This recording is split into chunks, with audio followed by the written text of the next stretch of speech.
Всем привет! Хочу вам показать лайфхак, как легко очистить гранат от кожуры. Раньше, когда я чистила гранат, у меня падали зернышки на стол, на пол, наступали на них. А вот легкий метод. Делаем надрезы, не задевая зернышки, и аккуратно снимаем шляпочку.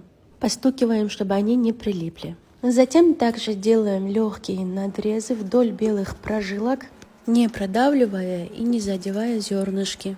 Затем окунаем гранаты в воду на 5-10 секунд и начинаем чистить руками. Пальцами аккуратненько все выскарбливаем. Плюс этого метода в том, что вы ничего не заляпаете вокруг, все остается чистым.